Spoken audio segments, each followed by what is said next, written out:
I think we'll enter the matrix here with this FBI document.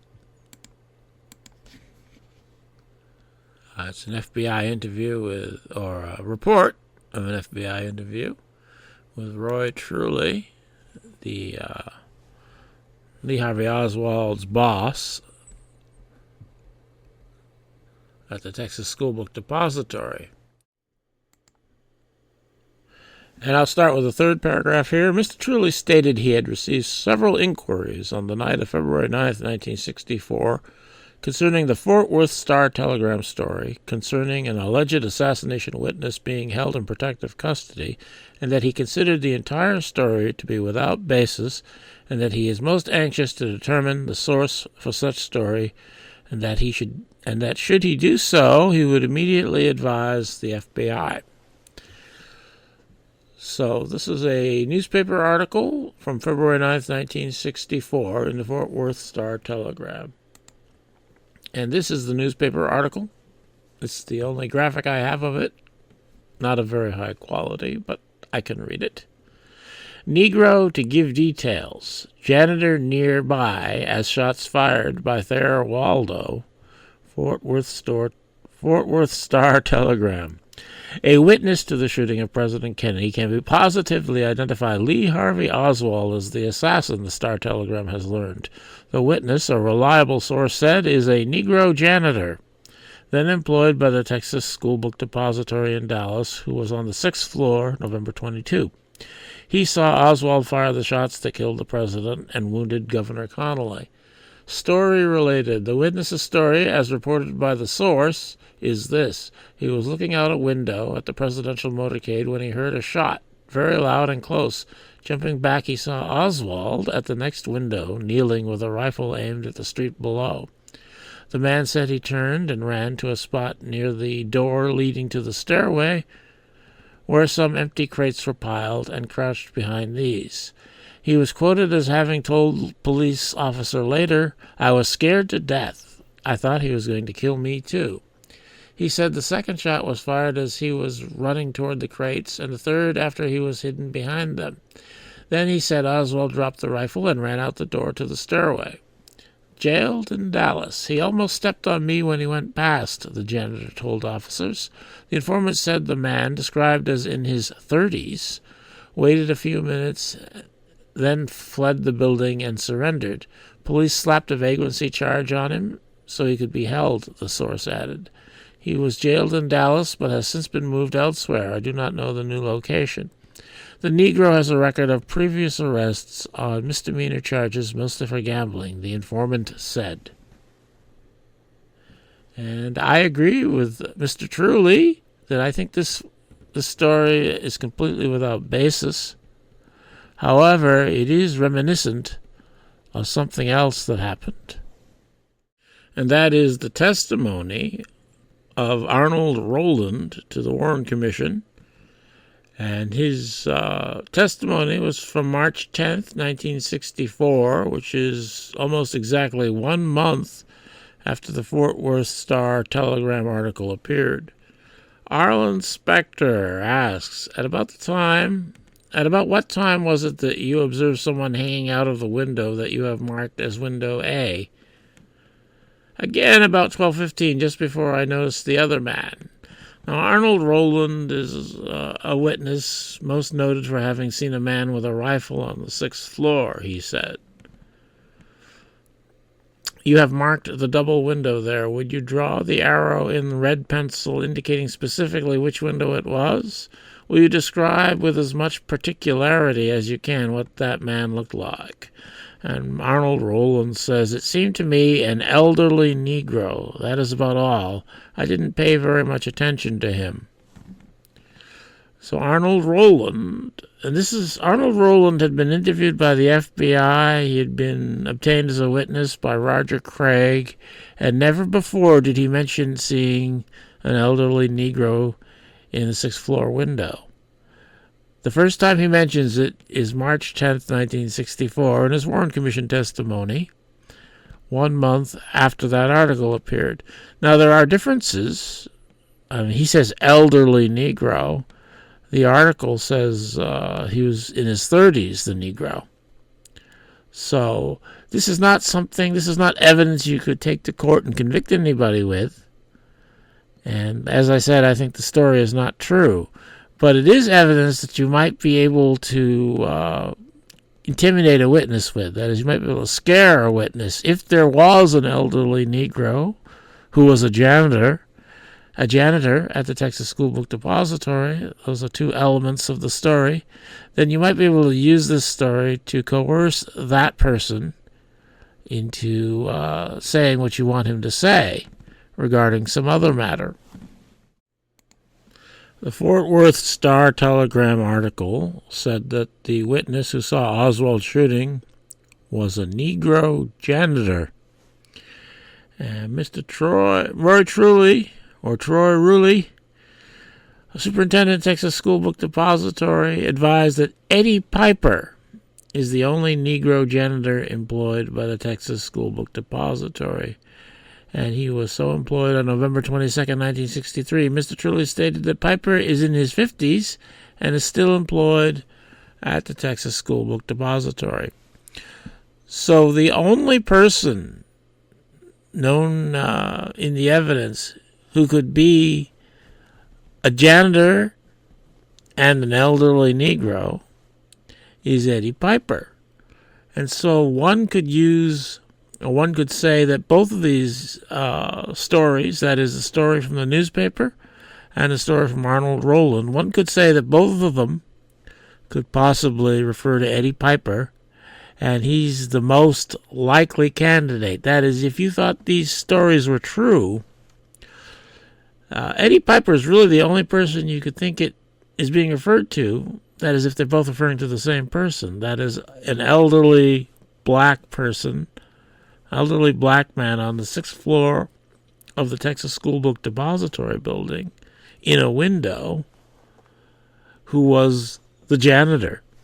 That could only be Eddie Piper. So both of these stories specifically implicate Eddie Piper. Now, I'm not saying that the stories are true. I'm sure they're not true. But the important thing here is that both of them could be used to implicate Eddie Piper.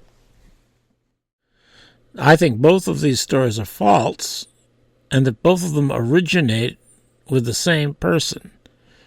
And that same person is Forrest Sorrels. So let's see where the newspaper story came from. According to the byline, it was written by Thayer Waldo. And according to this FBI document, the FBI talked to Thayer Waldo on February 11th, 1964. Mr. Thayer Waldo, reporter for the Fort Worth Star-Telegram newspaper, stated that in connection with the story on February 10th, 1964, he did not wish to divulge his source. He stated that anybody in his business would accept his source as pure gold. And of course, Forrest Sorrels is pure gold. But Waldo did not tell the FBI who his pure gold source was. But then later on, Thayer Waldo decided to make a statement, a sworn statement, a signed and sworn statement, and it is reported in this FBI document.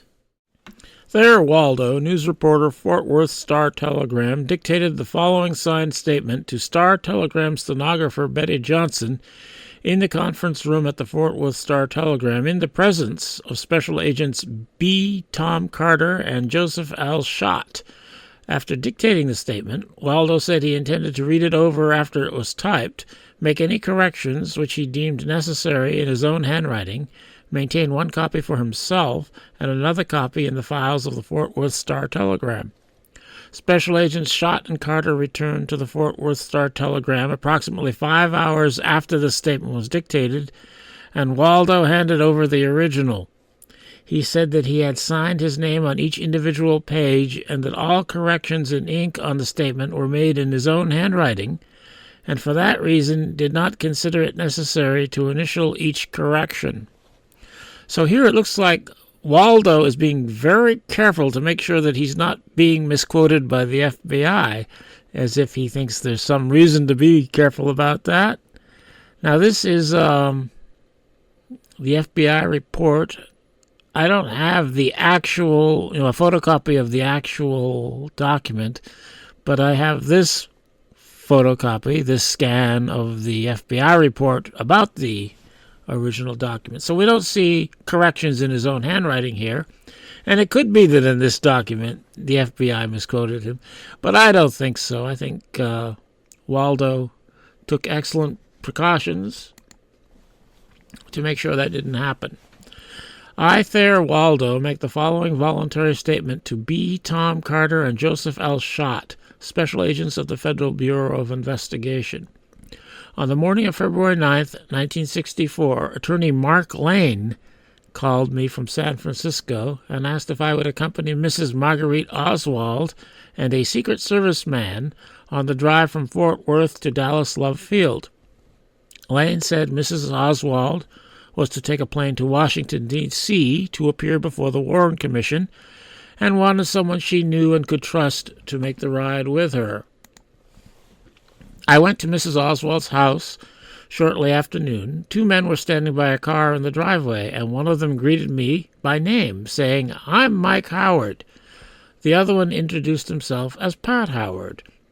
We drove to Love Field. Mrs. Oswald and I were in the back seat, Mike Howard driving and Pat Howard by him. At the airport, Forrest V. Sorrels, chief of the Secret Service office in Dallas, and another agent who was to accompany Mrs. Oswald on the flight, met us. After Mrs. Oswald's plane took off, Sorrels invited all of us to have a cup of coffee with him. We sat at the counter in the coffee shop. Sorrels and Mike Howard conversed between themselves, and I was talking to Pat Howard on my left. Pat Howard at that time identified himself as a deputy in the Tarrant County Sheriff's Department and as a brother of Mike Howard. We were discussing various angles of the assassination of President Kennedy, of the subsequent killing of Oswald, when Pat put his hand on my knee and said, "Waldo, if it hasn't already come out of the Warren Commission by then, after this Ruby trial is over, I'm going to come up and give you a story that will blow everybody's head off." I tried to get him to give me more details, but he refused. However, when we left the coffee shop, Sorrels and Mike Howard, walking some distance ahead of us, Pat took me by the arm and added, "I'll tell you just this much right now. It has to do with a witness who saw the shooting of the president and can positively identify Oswald as the killer. Is that good enough?" In the car on the return trip, I sat alone in the back seat. Mike was driving and began talking, a rather long monologue about the various aspects of the two killings. Then, very casually, he said, "Well, when that old black boy gets up before the Warren Commission and tells what he knows, that will stop them all talking." Pat turned half around in his seat and gave me an elaborate wink with raised eyebrows, as if to say, "So here is what I was telling you all about." Then he leaned close to Mike and said something inaudible to me, but Mike appeared to pay no attention and continued telling his story. He stated that a Negro employee of the Texas School Book Depository had been on the 6th floor of that building at midday on November 22, 1963, that he was looking out the window at the passing presidential motorcade when he heard a shot close beside him. Then he looked and saw Oswald kneeling at the next window with a rifle aimed into the street. Mike Howard said the Negro later told Dallas police officers to whom he surrendered, "I was scared to death. I thought he would kill me too. I just turned and ran way over to the far side of that room and squeezed me down behind some empty crates. While I was running, I heard another shot, maybe two. When Oswald dropped his gun and ran out down the stairway, he almost stepped on me as he went by." Mike said the unnamed Negro waited a few minutes, then left the building and went straight to Dallas Police Headquarters, where he turned himself in to Special Services. He said he knew about that branch because they handled gambling cases and he had been picked up a few times for shooting craps, Mike Howard explained. Howard said he had seen this Negro witness once while the latter was still in the Dallas City jail. They slapped a vagrancy charge on him so they could hold him, Mike said. He was still just about the scaredest Negro Though, according to this FBI document, Howard used a different word I ever saw, nothing but whites to his eyes. They have now transferred him somewhere else, I understand. I don't know where. During this recital, Pat Howard kept giving me significant grins and broad winks. Nothing was said at any time by either of them about not repeating this story, that it was off the record or in any way confidential. There was no request to omit use of names. Mike and Pat dropped me off at the Star-Telegram. Conveniently, this was not a normal working day for me, but I felt that the editors should know at once about what I had been told. The city editor naturally saw it as a sensationally good story. He called the managing editor, and a decision was made to make it a copyright story in the first edition for Monday. It was then about 5:45 p.m. I wrote the story at once, and it appeared under an 8-column, double-bank banner in the one-star edition, which hit the streets shortly after 8 p.m. Within minutes, the story was being broadcast on radio and TV. At about 8:25, I received a call from Pat Howard, who said, "Hey, boy, that's quite a story. You aren't using anybody's name on it, are you?" I assured him I was not, he said. "Good stuff." I assured him I was not, and he said, "Good stuff." Less than 10 minutes later, Mike Howard called me. He seemed considerably upset and agitated, but conceded that no request to withhold the story had been made. "Well, for God's sake, at least don't use my name," he said. I told him I had not and would not. Except for the Star-Telegram's editors and the local Associated Press correspondent, I did not mention Mike Howard's name to anyone, including the FBI, to whom I talked by telephone on Tuesday, February 11th, until about 1 month ago. At that time, Mark Lane called me from Dallas. He said he was on his way to give a talk at the University of Texas in Austin and asked if I could see him in Dallas. I explained that I was too busy to leave the newspaper, so he took a rent-a-car and came to Fort Worth to see me. He said he was conducting an investigation on 4 or 5 important angles of the Kennedy Oswald Ruby case and was particularly interested to know further details about my February 9th story. His manner of speaking gave me to understand that anything I told or showed him would be held in confidence. I took him to the reference room, where he read the Star-Telegram for the morning of February 10th. Then he asked if I would mind telling him my source. Believing this to be a lawyer's request with normal legal discretion, I told him the complete story. I heard nothing more from Mr. Lane. About 2 weeks later, Mrs. Marguerite Oswald called and asked me if I could come to her home, as I have several important things to show you. One of the items she showed me was a copy of the National Guardian for May 9, 1964. In a front-page article, Mark Lane was quoted, revealing all the details I had given him on the story. As regards identity of the Negro referred to by Mike Howard, Howard said he didn't know the name, or if I did, I've forgotten it by now, or probably if he did, I've forgotten it by now. I dictated the above statement. I dictated the above statement containing 7 pages to Star-Telegram stenographer Betty Johnson, and it is true and correct, signed Thayer Waldo, and witnessed by the FBI agents. So what Thayer Waldo means when he said his source is pure gold, what he means is it's Forrest Sorrels. Even though Forrest Sorrels did not tell him the story, Forrest Sorrels is the man in charge here. He's the big guy, and he's with the guys who tell him the story. So Forrest Sorrels can maintain deniability, but it has the seal of approval of Forrest Sorrels. In Waldo's mind, that's what he means when he says his source is pure gold. So somehow he got the impression that the story actually comes with the approval of Forrest Sorrels. And I think he got the right impression. I think it was Forrest Sorrels who planted this story on Thayer Waldo. And he had a reason to do that. He's not just playing around. He had a reason to do that. So the newspaper story comes from Forrest Sorrels. What about the Arnold Roland story about the elderly Negro in the window? I find Arnold Roland to be a very suspicious witness. I base this not on any particular evidence other than what he said. And I find what he said to be very suggestive, in the context of my understanding of the case, what he said to be very suggestive of him being a disinformation tool of some kind. I don't think he's an independent actor here. I think he's probably controlled by somebody. And with Arnold Roland, I'll start here. This is a Dallas police document from Detective Rose from the Homicide and Robbery Bureau. Information regarding Arnold Lewis Roland, white male, 19 years old. After the assassination of the president, Roland was interviewed as a witness. At this time, he listed his address as 3026 Hammerley Drive. On this date, February 19th, 1964, an effort was made to locate this subject, and it was found that 3026 Hammerley Drive is the address of this subject's mother-in-law.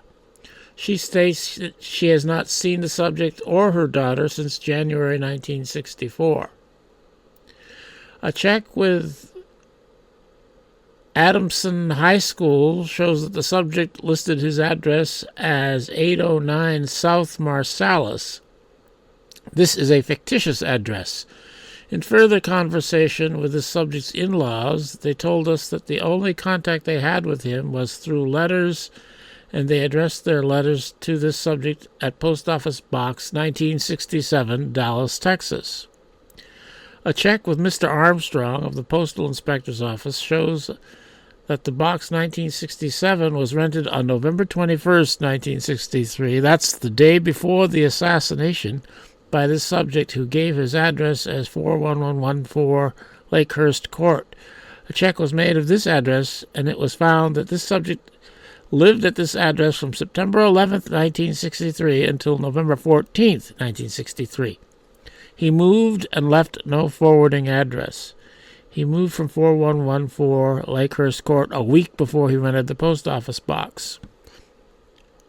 So, a week before the assassination, Arnold Roland moved out of wherever he was living, moved and left no forwarding address, and the day before the assassination, he opened a P.O. box.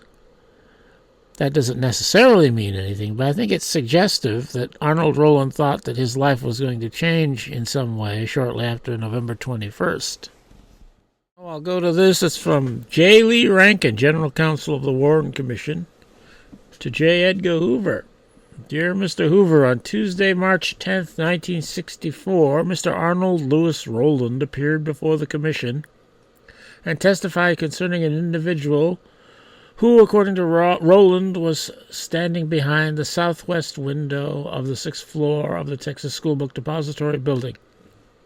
This information had previously been set forth in Special Agent Gemberling's report of November 30th on pages 20 to 22, and Special Agent Gemberling's report of December 23rd, page 14. In addition to this information, however, Mr. Rowland advised the Commission that at approximately 5 minutes before the presidential motorcade reached the corner of Elm and Houston, Rowland observed an elderly Negro at the southeast corner window, 6th floor, which is the window from which the shots were supposed to have been fired. Mr. Rowland further advised that on November 23rd and November 24th, he had advised agents of the FBI that he had seen such a person at the southeast corner window. As you know, the aforementioned reports of Special Agent Gemberling do not mention this fact. Mr. Rowland stated that he might be able to identify the Negro person whom he saw, although he did not definitely say he would do so. As a further description, Rowland states that this person was very thin, an elderly gentleman, bald or practically bald, thin hair if he was not bald, had on a plaid shirt. I think it was red and green, very bright color. That is why I remember it. He estimates the individual's age at 50, possibly 55 or 60. As to his complexion, it was very dark or fairly dark, not real dark compared to some Negroes, but fairly dark. Seemed like his face was either, I can't recall detail, but it might it was either very wrinkled or marked in some way. During the course of his testimony, Mr. Rowland also provided the commission with certain information about himself. He states that he has an IQ of 147, that through his junior year in high school he had straight A average but received a couple of B's in his senior year, and claims that he received his IQ test in May of 1963. For your information, Rowland has attended W.H. Adamson High School, and that his eyes were examined several months ago by a firm of doctors named Finn and Finn, and they had much better than 20/20 eyesight. Moreover, Rowland advised the commission that he had been accepted at Texas A&M, Rice, and SMU. Finally, Rowland testified that he has taken special courses in sound and study of echo effects at Crozier Tech, which is a school in Dallas. His instructor was Sam Foster. The commission requests that your bureau investigate all aspects of Mr. Rowland's testimony concerning the person alleged to have been at the southeast corner window. That's the elderly Negro. Moreover, the commission would like the FBI to report on the accuracy of the aforementioned personal facts concerning Mr. Rowland. Finally, the commission would like a name check of your records and indexes for any information which they may contain on Arnold Lewis Rowland. Sincerely, J. Lee Rankin.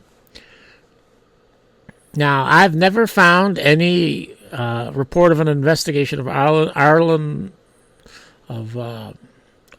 Roland from the FBI in response to this.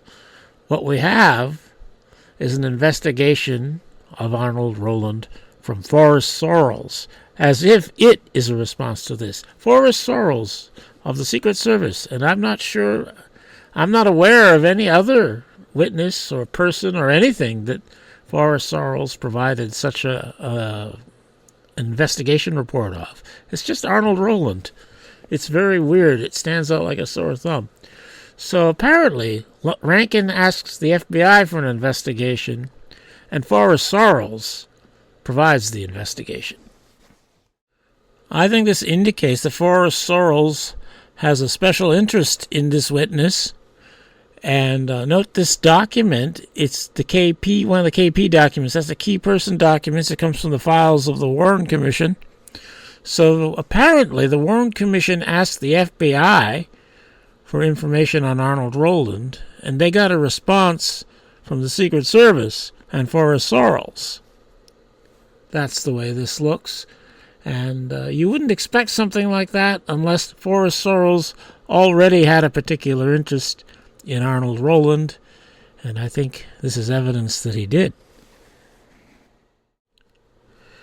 And Forrest Sorrels, according to his Warren Commission testimony, acquired Arnold Roland as a witness very early in his investigation at the Texas School Book Depository shortly after he arrived there. He says, so I went out and they had Mr. and Mrs. Arnold there. And Mr. Arnold, a young man, and his wife, very young, said that they were standing on the side of the street on Houston Street, there by the courthouse building, and that this is prior to the time of the arrival of the president, some 20 to 25 minutes beforehand, he said. Are you certain about the name of this couple? I believe you said Arnold. Well, could that have been his first name? Yes, that could have been his first name. Can you recall his second name? I would know it if I heard it. Could it have been Rowland? Yes, Rowland is right. I think maybe Sorrels is feigning unfamiliarity with Arnold Roland here. Or it could be his memory is even worse than mine. And anyway, in response to the inquiry from the Warren Commission, apparently Forrest Sorrels provided this report on Arnold Roland. The following investigation was conducted on 4/11/64. Arnold Roland was not of record with the Dallas Police Department. The Dallas County Sheriff's Office had a warning notice on an Arnold Patrick Roland, white male, date of birth 4/29/44, 5'9", 146 pounds, dark blonde hair, blue eyes. Sounds like the same guy. This warning notice stated that he passed 11 no-account checks in Topeka, Kansas during October 1962, and stated the subject was from Dallas. This description fits Arnold Louis Roland, and I identified the picture on the warning notice as being Arnold Louis Roland. This warning notice also states that Rowland has used the aliases Jack Nicholson, Jack Nichols, and Alex Johnston. And he's only 19 at the time of the assassination. I interviewed Mrs. Annie Turner, counselor, Crozier Tech High School, Dallas. She stated she could not believe what Rowland said. She gave an example that he lied to her about credits he had received while attending high school in Kansas City, Kansas. She said she attempted to confirm the credits he said he had obtained, and she did not receive any replies to her letters. She said that she also figured the time that Rowland was in Kansas City and determined that she did not think it was possible for him to obtain the credits he said he did. Mrs. Turner said that she read in the Dallas paper that Arnold Roland said that he had observed certain events at Main and Houston Streets on November 22, 1963. She said, judging from his past history, she and other members of the Crozier Tech faculty considered his observations to be untrue or fabricated, and that she would not believe them. Mrs. Burton Rowlands, Jr., assistant principal, Crozier Tech High School, interviewed. Mrs. Rowlands said that Rowland had been untruthful with him on several occasions. He said Rowland left school without checking out and keeping some textbooks which belonged to the school. Mr. Rowlands went through Rowland's locker. Mr. Rollins, let's call him Rollins, went through Rowland's locker and took custody of Rowland's belongings that were in his locker. These included a miniature chess set, at least 100 photographic phonograph, probably means phonograph records, a slide viewer, maybe he means photographs, I don't know, and about 5 or 6 books. He said the books were mostly math books, and one had a price written in the inside cover as $9.50, which was a considerable sum then. Mr. Rollins showed this book to the school math teacher, and the math teacher told him that this was a junior or senior college level math book and well above the ability of Rowland. There were also some psychology books and a book about communism. Rowland returned to the school to get his belongings, and Mr. Rollins told him that they would have to have his textbooks first. Rowland returned with 2 new textbooks which contained the state stamp in them, and Rowland said that he had bought the books at the bookstore. Mr. Rollins explained that the textbooks are furnished in Texas, and that these books contained the Texas date stamp, and that any book with a Texas state stamp would not be for sale in a local bookstore. Mr. Rollins refused to accept these books and told Rowland that he would have to pay for the books. Rowland left and returned several days later and paid for his textbooks. Mr. Rollins said that Rowland had also told him that he had several $100s worth of camera equipment. However, Mr. Rollins said that he had never observed the equipment, and the only camera equipment in Rowland's locker was the slide viewer. Mr. Rollins described Rowland as a neat dresser and usually wore a tie to school, unlike most of the other students. That he was not a disciplinary problem at school. However, you could not believe what he told you. That he was habitually late for school and would often cut classes. Mr. Rollins described Arnold Roland's wife Barbara as being a good student and well thought of by the faculty at Crozier Tech. Mr. Rollins remembered that on one occasion Arnold wanted to be excused from school so that he could go to the bus station, as he said he had lost or left some of his valuable camera equipment on a bus. Mr. Rollins said that Rowland had a good potential for being an excellent student. However, he did not take interest and would not apply himself. He also stated that, in his opinion, Rowland could not be trusted, nor could you believe what he had to say. Mrs. Edith McKissock, Dean Crozier Tech High School, was interviewed. Mrs. McKissock said that Arnold Roland had about 125 phonograph records in his locker, which were all the latest hit parade type of records. She stated that she had taken these records to her home and kept them for Roland, and that he later picked them up. Mrs. McKissock said that Roland changed a good deal after going to Kansas City, and that he was a fairly good student prior to that time. She said that she understands that Roland was on probation or parole from some kind of trouble that he got into in Kansas City, Kansas. She stated that she thought this trouble was either hot checks or breaking and entering. Mrs. McKissock said that Roland had worked for the Tom Thumb in West Dallas shopping center, but that she understood he had been discharged for some irregularities. Mrs. McKissock said that Jimmy Bibbs, 2815 Toronto, Dallas, told her that he thought Roland leaned toward communism and that he may have a communist contact. Bibbs also told McKissock that Roland took pictures of unusual things. Mrs. McKissock said that Roland would not attend class and that he could not be depended upon. Roland's mother left for Oregon, and for this reason Arnold Roland no longer had school rights in Dallas. Mrs. McKissock said that she informed Roland of this and that he became very insolent and talked with other members of the administration. She said that Arnold gave a home address within the Crozier High School area, which was really his aunt's address, while he actually lived in the Adamson School area. This was discovered by accident, and Arnold was required to pay $45 a month tuition because he did not live in the Crozier High School area, and because his mother had moved to Oregon, and he no longer had school rights in Dallas. Rowland then had to pay tuition in order to attend Crozier Tech High School, and he gave the school a hot check, which he later paid one half of, and then quit school.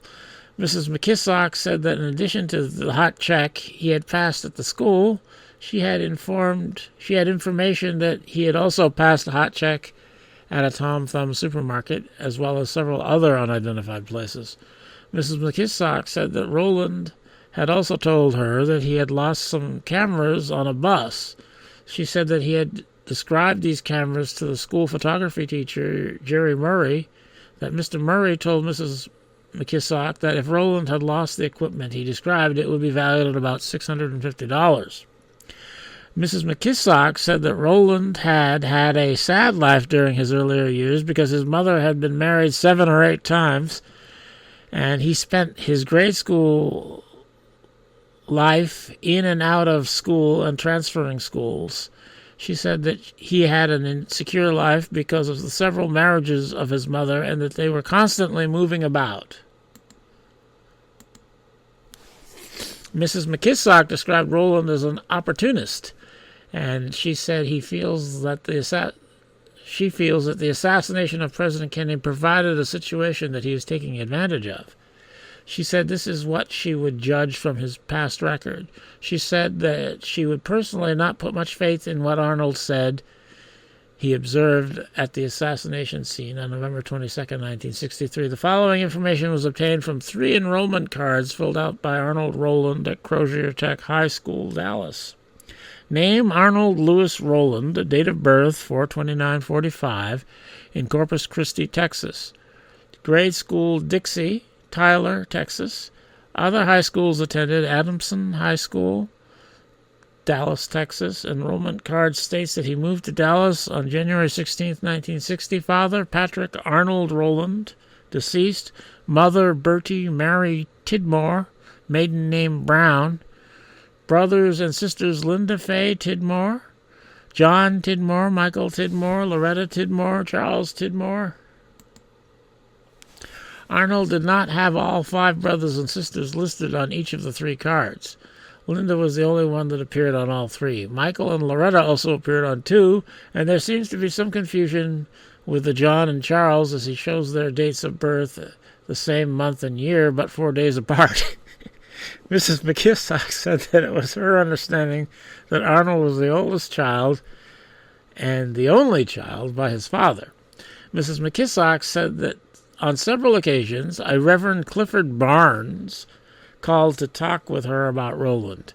She said that Reverend Barnes was apparently interested in Rowland and would come to his defense when they attempted to discharge him from school on several other occasions. Reverend Barnes is also listed on one of the 3 enrollment cards filled out by Rowland as being a person who would always know where he lives. Mrs. McKissock said that she understood that Rowland had purchased a car and that it had been taken from him at the school parking lot at Adamson High School. She also stated that there was some incident about Rowland's locker at Adamson High School, and she suggested that I talk with Mr. John Ligon, assistant principal, Adamson High School, Dallas. Mrs. McKissock said that Arnold Roland was a smart, shrewd individual with the potential of being a good student. She said his IQ was about 125, but did not give the source of this IQ rating. On 4/11/64, I phoned Adamson High School and found that they would be closed before I would be able to get there. I requested that they make a copy of Arnold Lewis Rowland's transcript as well as any information that might be in his disciplinary folder, and furnished this agent with about 3 names, addresses, and phone numbers of faculty members who knew Arnold Roland. The above information was left with the faculty members who knew Arnold Roland. The above information was left with the head custodian, which I picked up. His transcript indicates that he must have dropped out of school during 4 different terms, as they are not completed on his transcript records. The terms that he did complete show that he had a total of 5 A's, 11 B's, 3 C's, 4 D's, and 1 F. 2 of the 4 terms that are not completed show no grades at all. The other 2 partially completed terms show grades ranging from A to F. His record of the completed terms also shows 3 E's, but the transcript does not explain what the E stands for. 3 faculty members were listed as people who knew Arnold Roland, and they are, I will not read their names, a receipt signed by Detective R.R. Harville, Dallas Police Department, was in the material turned over to this agent via the custodian. Receipt says as follows: November 22nd, 1963. Property taken by Detective Harville on November 22nd, 1963. 2 Slazenger tennis rackets, 1 mechanical drawer right, 1 briefcase full of drawing instruments and supplies. This property was taken from the locker of Arnold Roland. Signed R.R. Harville.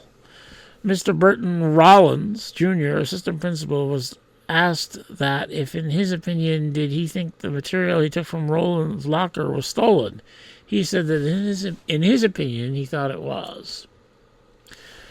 Mrs. Edith McKissock, Dean, said that she found a letter from Rowland addressed to Roland's wife, Barbara, which was apparently the letter in which he proposed to his wife, in one of the books in Roland's locker. Mrs. McKissock said that she had kept this letter and that she thought she had it in some of her material somewhere. I requested her to attempt to find the letter, and that I would contact her on 3/12/64 to see if she had found the letter. She agreed to turn the letter over to this agent if she was able to find it. Mrs. Burton Rollins, Jr., assistant principal, said that he had a letter or report that Arnold Roland wrote about his family and childhood while he was in the 7th or 8th grade. Mr. Rowland said that, to the best of his memory, he attached this letter to the portfolio on Arnold Roland at Crozier Tech High School. Both Mr. Rollins and Mrs. McKissock said that the entire school records on Rowland had been forwarded to Adamson High School when Rowland transferred, and that they did not have any records other than the enrollment cards which had been previously mentioned. On 3/11/1964, the Texas Department of Public Safety radioed Kansas City, at my request, to see if Arnold Roland was wanted. On 3/12/64, a reply was received that Arnold Roland was not of record or wanted in Topeka, Kansas. So I think Arnold Roland's history indicates that he's a very vulnerable witness. That is, that the authorities, any dishonest authorities, would be able to make him say practically anything they wanted him to say, because he has such a weak history that he could probably be put in prison for many years if he refused to cooperate. And I think that one such dishonest authority, that is Forrest Sorrels, agent in charge in Dallas for the Secret Service, had some kind of a special interest in Arnold Roland. And I think that he manipulated Rowland as a witness and got him to say something. That is, got him to add to his story this thing about an elderly Negro being in the window. And Rowland's original purpose probably was to supply some witness information. That is, that he saw a white man with a gun on the 6th floor, which would tend to implicate Oswald. But that this task regarding the elderly Negro was added later because it was needed for some purpose. So I think Sorrels is the source for both stories. I think he clearly is the source for the Thayer Waldo story. And I think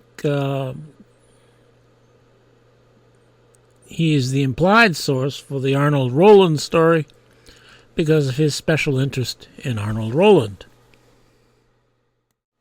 And there is reason to think that Forrest Sorrels talked to Eddie Piper on the day of the assassination. Piper said he was on the 1st floor during the assassination, and that he walked over to the back door. The back door is the loading dock door. Sorrels told the Warren Commission, "Now, as I came into the back of the building, there was a colored man standing on the rear platform." That's at the back door that Eddie Piper said he had walked to, a loading platform. And he was just standing there looking off into the distance. I don't think he knew what happened. This is Forrest Sorrels, I think, offering Eddie Piper his way out. That is, Sorrels is saying he was just standing there and he didn't know what happened, or it looked like he didn't know what happened. And so we know Sorrels has met Eddie Piper on the day of the assassination. So I say that Forrest Sorrels planted both of these stories in order to use these stories as leverage on Eddie Piper to get him to be the scaredest Negro he ever did see, so that he would cooperate and say one thing they wanted him to say. And what they wanted him to say was that Vicki Adams did not come down the stairs before Truly and the police officer went up. That's what they wanted Piper to say, even though it wasn't true. She did come down the stairs first. Mr. Ball, did you ever see Vicki Adams come down the steps? No, sir, I don't know about that. If she said she did, it was after I got over here and walked over to the back door. Did Vicki Adams come down before Truly and the man went up the steps? No, sir, she didn't do it. That's a denial. Piper is denying that Vicki Adams came down the steps before Truly and Baker went up. And that's not true. She didn't. She came down before they went up. Maybe he wasn't there to see it, I don't know. But he's saying something here that is not true. He was not a witness to Vicki Adams not coming down the steps before Baker and Truly went up. And that's what this is all about. It's to coerce Eddie Piper into saying this.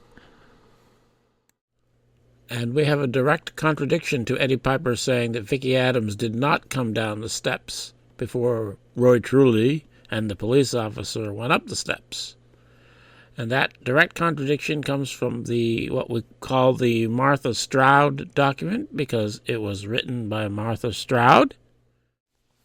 And in this document, it says Mr. Bellin was questioning Miss Adams about whether or not she saw anyone as she was running down the stairs.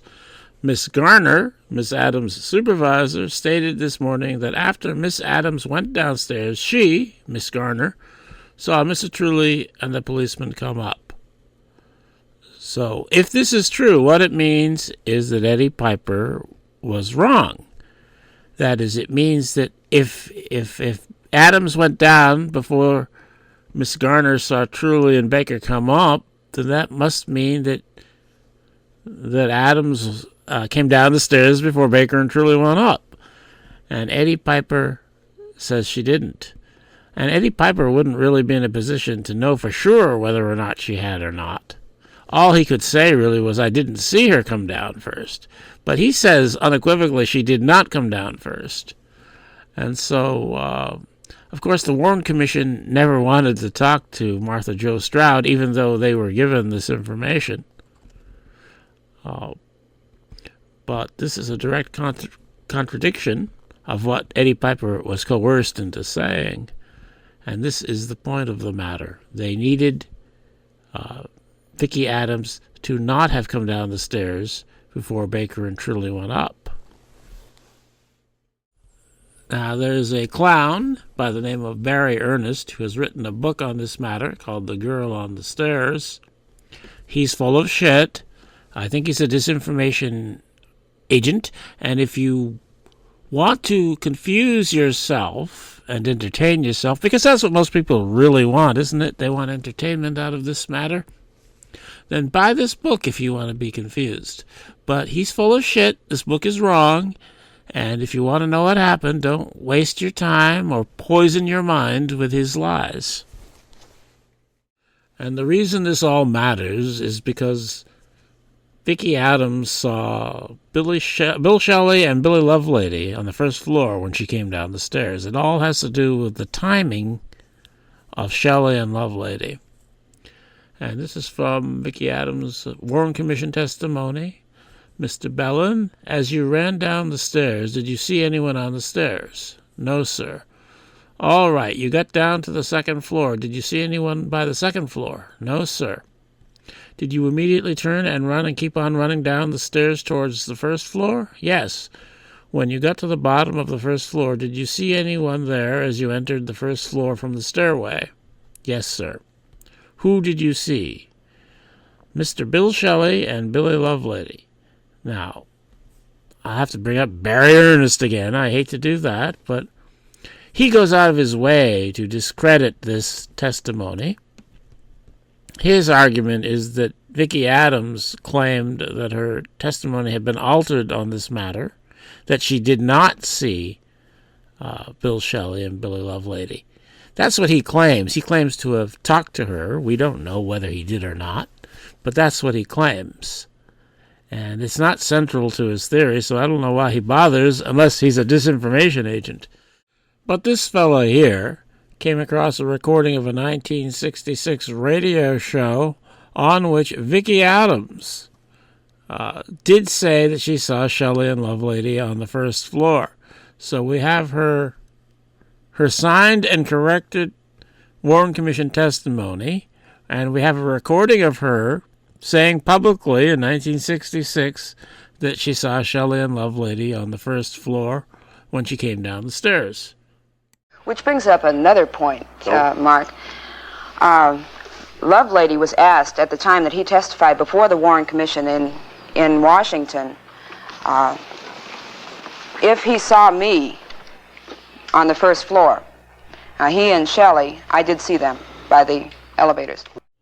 So there is no question whatsoever, despite the lies of Barry Ernest, that Vicki Adams did claim that she saw Shelley and Lovelady on the first floor when she came down the stairs.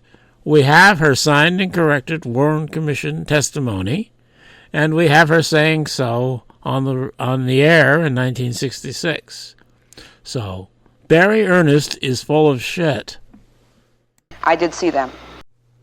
And the reason this is important is that if Vicki Adams had seen Shelley and Lovelady on the first floor at the time she said she saw them there, which is about a minute after the shots had been fired, that would mean that Shelley and Lovelady lied about what they were doing at this time.